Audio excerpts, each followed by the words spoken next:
Well, I have seen many a performance by a magician in my life. Penn and Teller, I've David Copperfield, Lance Burton, whom I'm a huge fan of, and they've all wowed me. But there's one guy that I think is the magician of our generation, because he's done stuff that I can't figure out, and that he never ceases to amaze me. His talents have spread to television and the stage alike with his show The Carbonaro Effect on TruTV, and he's going to be in Knoxville live on Friday, November 15th. I'm talking to the one and only Michael Carbonaro. How are you, sir? I'm doing great. Good morning. Good morning. Good morning for you. It's good afternoon down here in Knoxville. We're on Eastern time, so I've been up and ready. I've been pumped for this interview for quite a while today. So I'm really excited to get to talk to you. But I was dead serious when I said that you are amazing. Your work is incredible, and it leads to the question: did you always want to be a magician? Yes, I did. Well, the first thing I wanted to be was a special effects artist, makeup artist. I loved horror movies and special effects and any movie that had anything like that. And I loved Halloween, and I loved putting on my own makeup and making masks. And I kind of found my way into magic through that, because I used to buy supplies at a magic shop. Right. And I sort of just found my way wandering on over to the other side of the store and watching the guys behind the counter doing tricks. And I was like, magic is kind of like special effects live. Mm-hmm. It really is. And yeah, and I really found a love of performing through magic, right. Getting to connect with people, be funny, be a host, and I found myself as an entertainer through playing with magic tricks. Right. And it's got that appeal, doesn't it? It's just like you get to get your hands dirty while at the same time entertaining everybody. Like it's almost like it's a blur when you're in the middle of it, and then at the end of it, you look at the crowd and they're like, "Wow, that was amazing." Absolutely, yeah. It's an art form that's like a stand-up comic. You get to break the fourth wall. You're talking directly to the people, and then there's always something to do. There's a procedure because there's a magic trick. So there's an event to take place. A lot of times, like I do in my live show, I bring people up from the audience to help out with tricks. So there's always this spontaneity, and you never know how it's going to go. And people get to be up there, and you bounce back, energy off of them, and the crowd just loves that. Right, absolutely, and it's such a good feeling. Who are some of your idols?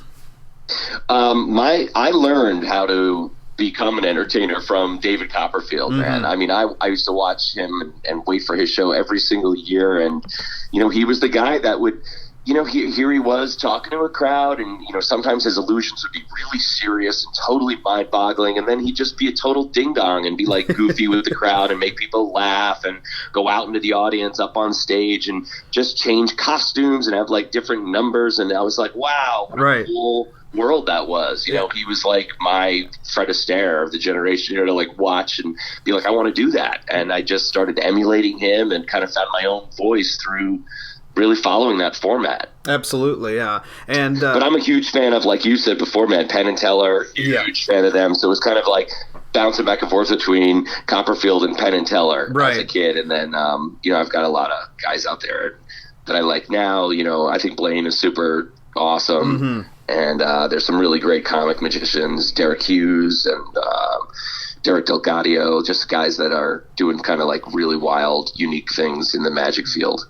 Right, and my love of comedic magicians goes far back into the '80s, like with Harry Anderson and Joel Hodgson. I mean, they both really kind of created that world of trying to be funny while doing magic. Absolutely, you're right. And then you would Amazing Jonathan kind of came from that Harry Anderson world. But yeah, you're right. Those are the guys that really brought it into that kind of modern hip comic world that was happening. Absolutely. So your magic, how long have you been doing magic now? So probably since I was 8 years old. I started playing with tricks, but it was really special effects until about 11 or 12. And then I did my first show when I was 13. Performed dressed as a clown for a birthday party and made $35 and was like, wow, that's so cool. And I ended up, I performed, hundreds if not thousands of private parties as a magician, and really learned how to be an entertainer from just being in front of crowds nonstop. And I put myself through NYU with the money I made doing like birthday parties and Cub Scout, gatherings and communions and christenings and all those private events. Right. Absolutely. Did you think that it would be a career? Like, did you have any doubt that it would be your career? I didn't. I knew I was going to NYU with the goal in mind to become the next David Copperfield. I'm like, I want to learn everything about theater, acting, voice training, movement, speech, and, staging, everything I can to have the ultimate magic show. And then while I was at school, I really kind of found a love in my acting classes for just straight acting. I loved being doing comedy scenes, and I loved doing serious plays. So I kind of was in this world of like, wait, do I want to be an actor? Do I want to be a magician? And I'm still in that world. I'm like, you know what? I'm not going to answer the question. It's both. So I consider myself an entertainer. Yeah, without a doubt. Kind of the easiest way in showbiz. There you go. Without a doubt. Now, you've done some acting before, haven't you? Mm-hmm. In professional acting.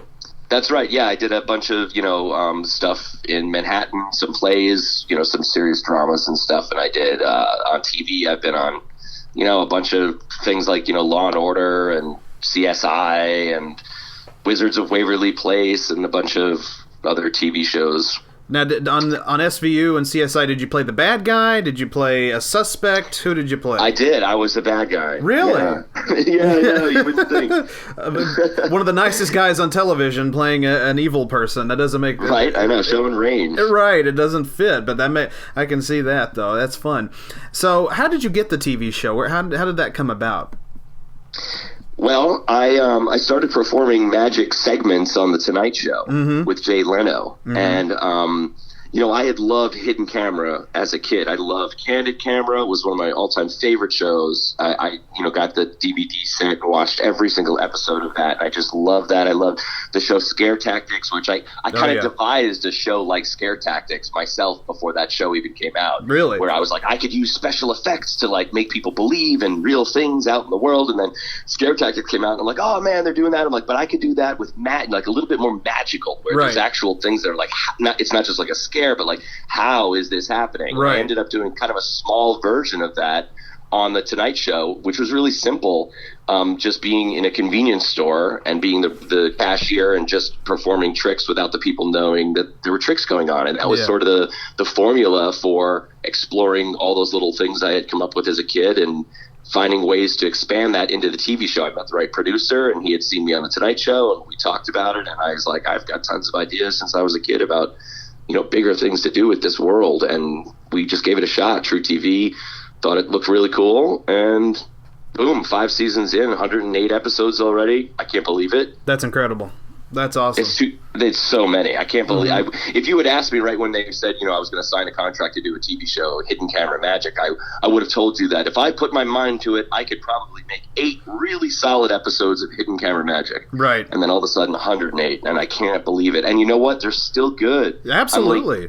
They really are. Like, I got a great team, so I could say that without being like, tooting my own horn, because it's a real collaborative effort. But man, we put together some stuff, and the stuff that's great is great. Oh yeah. I'm so excited by the new stuff coming out this season. Absolutely. That's what I was saying before. It's like you never know what's going to happen on this show because it's so unique, and there's something, like I said, everything is so new and fresh. It's tricks you've never seen before, and it's things that you wouldn't expect. It just kind of comes out of nowhere. Because I mean, even the greatest magicians of all time will still do things that you're kind of used to sometimes. But you come up with these unique ideas. Like, I'll never forget. Was it when you were at a car wash and you had ferrets come out of the car?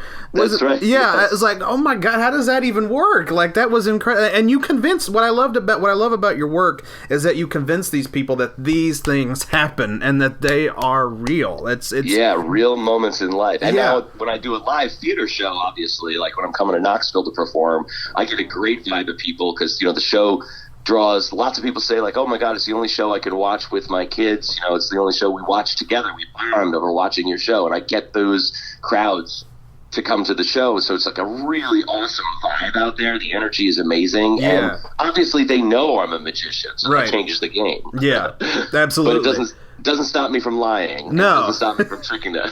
Exactly. And of course, TruTV was no stranger to hidden camera shows with Impractical Jokers and everything. So your format fits like perfectly with that channel. Yes, absolutely. Yeah. Really good companion pieces together. Absolutely. I'm a big fan of them. And you've done some work with them in the past, haven't you? Yeah, that's right. I see them at a bunch of events, and we did a crossover once where they came on my show and we goofed around, and they're awesome guys. Right. Super, super cool. Absolutely. Group of guys, man. Absolutely. Well, how do you come up with some of your tricks? Obviously I don't want you to give anything away, but like how does like these ideas just come into your head? I sometimes it's just like taking a concept of something and trying to just push it to an extreme limit. For example, I was like, I wanted to do something like a riff on maybe like the proverbial flea circus, right. like the invisible circus. And I'm like, what can I, how do I convince someone that bugs are doing something? And I'm like, like a spider like weaves webs and you can believe that they're good at that. So maybe there's like beetles that can, rearrange toothpicks into different structures. Right. Well, let me see if I can make a trick where someone believes. And this is probably my favorite trick of all time. It just has such simplicity to it. I was in a hardware store, and I convinced this dude that there are these things called builder beetles that like help with odd jobs around the house. Yes. They're like sitting there in a jar on the counter. Yes. And there was a bolt on a nut, and I put the beetle next to it and covered it with a coffee mug, and you heard a sound, and I lifted the mug, and it was like the beetle took the nut off the bolt. Right. And then I put a whole bunch of beetles on top of a pile of loose toothpicks and covered it with a coffee can, because of course they only work nocturnally. Right, of course. And I lift off the can, and they had like sculpted the toothpicks into like a little almost Eiffel Tower structure. Right. And there they are just crawling on it. It happens right in front of him. And the dude is just like, oh my God, what's not to believe? Like, you're seeing it happen. Right, exactly. And that's what's incredible about it. That's what I was talking about. It's like these are just so unique, these ideas, and they never cease to blow you away. Like these are just, they're just new. Like these are just things that you would never think of in a million years, and you pull it off in such a professional and unique way. It's amazing.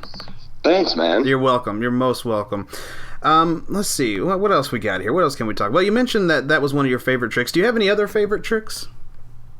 This season, the one that we're doing in the premiere episode, which is November 7th, is so wild. It's like I literally convinced someone that there was an actual witch. Really? And it has like multiple phases to it, and she turns from young to old, and then she like shapeshifts into an animal, and the guy is stunned with total curious belief. It's fabulous. I'm really excited about it. That's incredible. Well, of course, shout out, the Carbonaro Effect, all new season starts on November 7th. Before we wrap up, though, I'd like to go to now the James Lipton Questionnaire that he features prominently on Inside the Actors Studio. I love doing this with people because you get some very unique answers, and so I'm going to hit you with a couple of those questions now, if you don't mind. Sure. All right. What is your favorite word? Passion. Why is that? No, let's go with curiosity. Okay. All right. Changing it. All right. Curiosity. And why curiosity? I think curiosity leads to creation. That's why. Boom. Drop the mic on that one. Absolutely. I agree with that. What is your least favorite word? Can't. Yeah. I agree with that 100%. Take notes, people. Can't is a terrible word. Absolutely. What about a noise? What's your favorite noise? A noise that you love? I love the sound of driving over a bridge when it gets to the graded part. Yes. And you just hear that like, woo. I agree with that. What about a noise that you hate? Like a fork slipping on a plate. Yeah. I can hear it in my head now. That's awful. And how about this one? If you weren't a magician, what other profession would you be doing? I'd be a special effects artist. Special effects artist, without a doubt. What about Now, what profession would you never want to try? I think like landscaping. I hear that. I can't plant any. I tried planting tomatoes once and they died. So I'm like, you know what? Let's just not. Never again. Gardening might be okay, but landscaping, I was just picturing mowing lawns. That was the kind of mowing lawns, favorite thing to do. And that's a nightmare, a total nightmare. And that's why I live in an apartment and will never live in a house because I refuse to go through that. Well, Michael, this has been amazing, and I can't thank you enough for sitting down with me. Michael Carbonaro will be here in Knoxville live at the Knoxville Civic Auditorium on Friday, November 15th at 7 p.m., and the all-new season of the Carbonaro Effect will be on TruTV Thursday, November 7th at 10 p.m. Michael, you're awesome for sitting down with me. Thank you so much. Yo, thanks, man. Talk to you again soon. All right, we've been speaking with Michael Carbonaro on the Smoking Hot Toddcast.